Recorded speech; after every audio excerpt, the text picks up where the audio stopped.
Hey Flower Tribe, it's Kelly Lehman and Lucy Lehman, and I wanted to show you some of the earliest flowers and flowering shrubs that we have coming up at the farm in spring.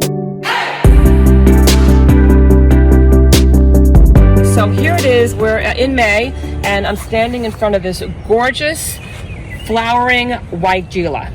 And I always say that wrong. A lot of times I used to say Weigela, but it's pronounced Weigela.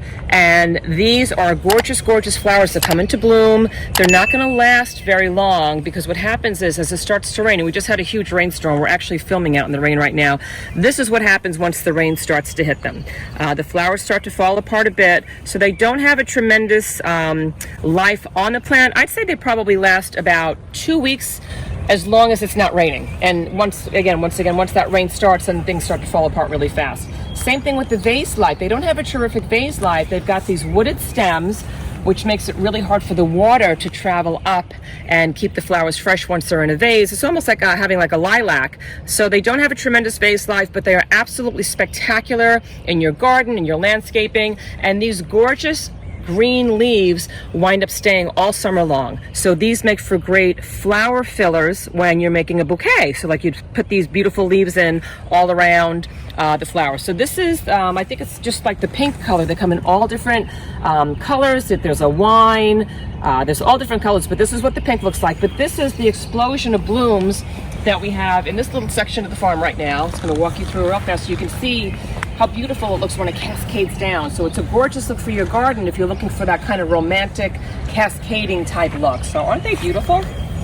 And so we have them on both sides. There's a whole bunch over here also. And the other thing that I love is this is great for the pollinators. So when I'm out here, there are tons of honeybees and bumblebees and all sorts of, like insects that are collecting the pollen, and they're getting the nectar, and they're helping, to do pollination all around the garden. And so they're really helping us out a lot. And it smells like honeysuckles back here. So I wish we had like smell-o-vision if that was a thing, because it just smells so sweet. It smells like I'm in like a giant honeysuckle patch right now. So this is a beautiful addition to your garden. Once they get established, low maintenance. I mean, I think I planted these guys maybe about 8 years ago, and I let Mother Nature water them. I don't fertilize them, and they come back year after year. I don't even prune them. This is what happens with the plants that thrive on neglect.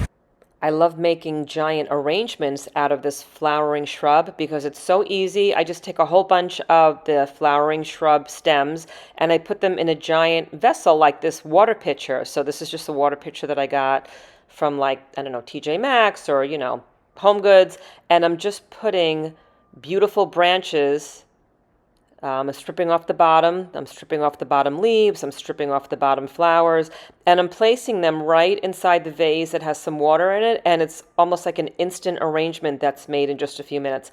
And I made a video showing you exactly how to do this with this Weigela and also with Snowball Viburnum. And that's coming up on one of our future videos if you want like a more detailed video on how to create beautiful giant arrangements out of some of these flowering shrubs. And of course there's Lucy keeping cool. So this is what the Weigela looks like in the flower farm. We've got them all over the place, but this is one of my favorite patches. And I'm going to show you what they look like in the garden also. So let's go take a walk over to the secret garden. We'll take Lucy with us. Come on, Lucy, let's go.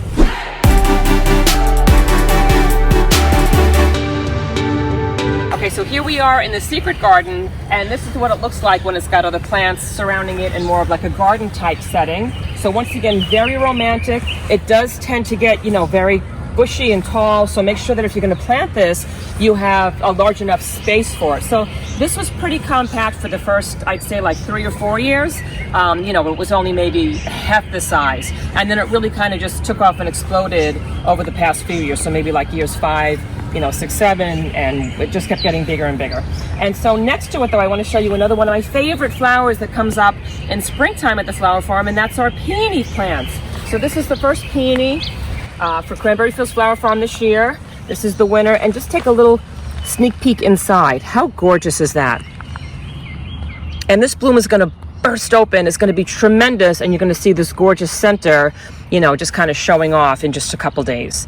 So we've got hundreds and hundreds of peony plants on the farm. I have a peony playlist that will help you learn how to grow peonies in your own gardens, and you can check that out in descriptions below. So this is what the Weigela looks like in the garden, and I've got one more that I want to show you, and it's I think if we kind of swing around, you can check it out over here. It's a smaller one, so even though when I say it's smaller, it's very big. And so here's another one in my garden, but once again, you can kind of see what it looks like in a garden setting.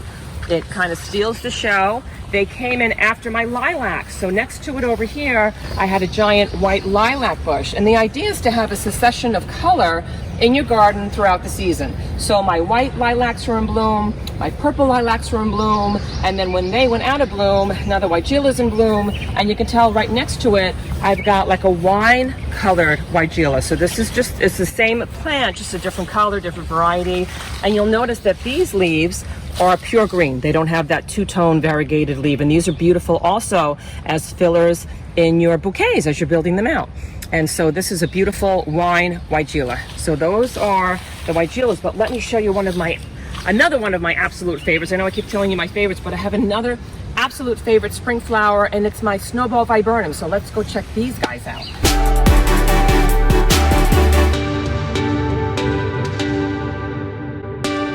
I mean, ta-da! So these are Snowball Viburnum. They look like hydrangeas. They look like giant, tall hydrangea trees, but they're not. So the actual flowers look almost like a small, compact Annabelle hydrangea or a small, compact Incredible, but they're not. They're Snowball Viburnum. Other gardeners call them Chinese Viburnum, and they are beautiful. And the really cool part about this plant is even though it's got these wooded stems, they have a terrific vase life. I don't understand it. For some reason, the water finds its way through this wooded stem, and it keeps these flowers looking super fresh, super long in vases. So, you know, I can't figure out what the trick is with my lilacs or with the Weigela, but these guys have a terrific vase life, even though they've got these wooded stems. And I have to tell you, I put these guys in the ground years ago, maybe like, I don't know, maybe 8 years ago, and for the first 3 or 4 years, they did not take off. They actually look like the Charlie Brown tree. So guys, I have to tell you, when I bought these plants, I bought them online from like some garden center that was shipping them. And I have to say I was surprised because I usually wasn't a big fan of plants being shipped. But now I feel like a lot of gardeners, a lot of like Proven Winners, they've perfected the art of shipping them. So Proven Winners also sends me a boatload of plants each year, and they're terrific. They're packed beautifully. They've got that system down to, you know, like a science. So don't be afraid to go to like a reputable place that ships, because all of these were bought online. You know, of course, go to like your local nurseries first to try to like, you know, help local businesses, small local businesses. But I find it hard to find Snowball Viburnum, even with the small nurseries near me. So if you can find them there, by all means, just grab them there. But don't be afraid to find a reputable place that will ship.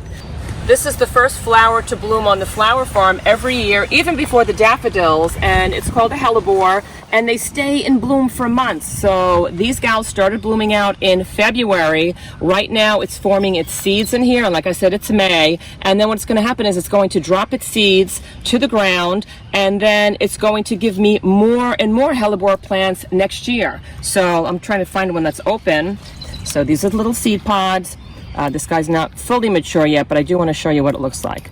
These little seeds will eventually, you know, become mature, and then they fall to the ground, and then they wind up giving me more and more Hellebore plants each year. So I think I started this whole patch, and these are all Hellebores. You know, the rest of them have lost their blooms. I think I started with maybe 4 plants about 7 years ago. And now it's literally taking over my garden. They like to be in some shade. So I've got a lilac tree, you know, covering it, because they like to be in like partial shade. They like kind of like that dappled sunlight type thing. So Hellebores are a beautiful early bloomer in your garden. And then I'm going to show you one more plant that I love that comes up this time of year, and it's called an Allium. I know we're on the way to the Alliums, but I forgot I've got another wine Weigela right here. And if you take a look at how beautiful it looks with the other pink Weigela in the back, I mean, it's just beautiful when you see these gorgeous flowers just kind of waving. I feel like they're waving to us as we're walking past here.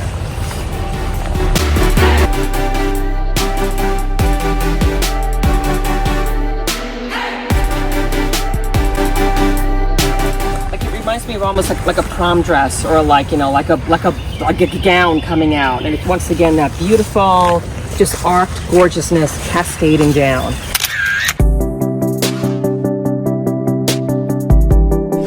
So guys, these are my allium flowers, and alliums are part of the onion family, and they remind me of like Dr. Seuss flowers. So I planted these bulbs in the ground a few years ago, and you plant your allium bulbs when you put in your tulips and your daffodils in fall.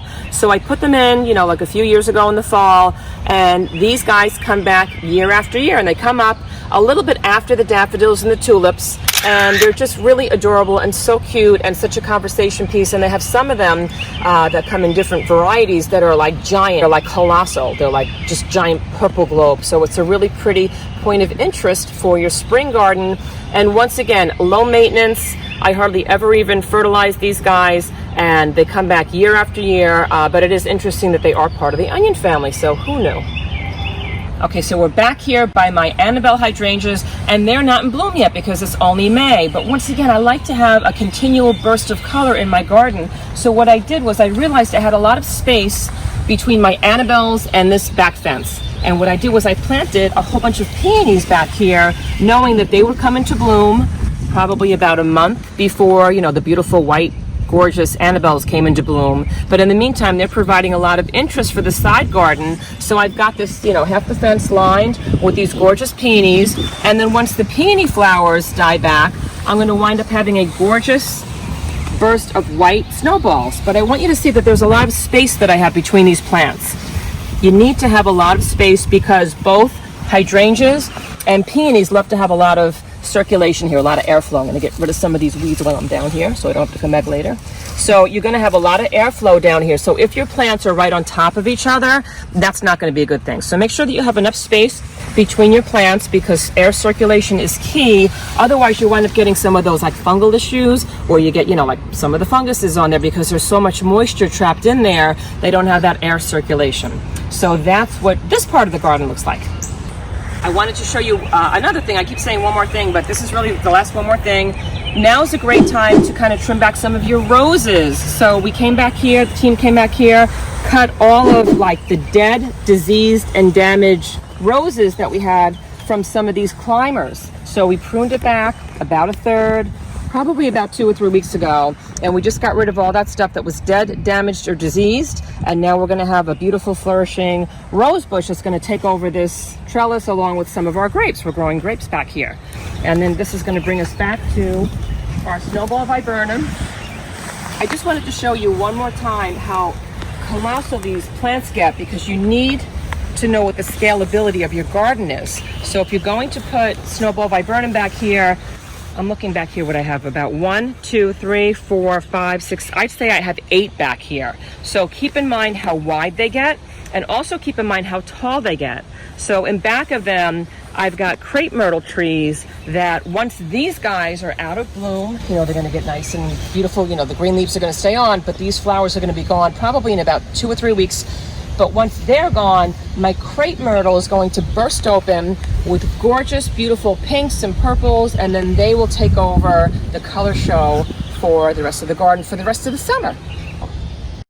Thank you so much for joining us in this video, and please say hi to us over on my Cranberry Fields Instagram page. You can also find us on TikTok, and I made a whole bunch of podcasts for you. You can find those wherever you listen to your podcast. And please also let me know where you're viewing this from in this great, big, beautiful world. I love to see how our flower tribe is growing around the globe each week. Also check out our Kelly Lehman's Flower Tribe Facebook group, because there's thousands of gardeners from all over the world, and they're asking and answering loads of garden questions over there. And know that YouTube has allowed me to have a super thanks button attached to this channel. And if you'd like to buy us a cup of coffee or let us know if you appreciate these videos, that would be terrific. Or you could just give us a like or a comment below. I would appreciate that. And I will see you guys in the next video.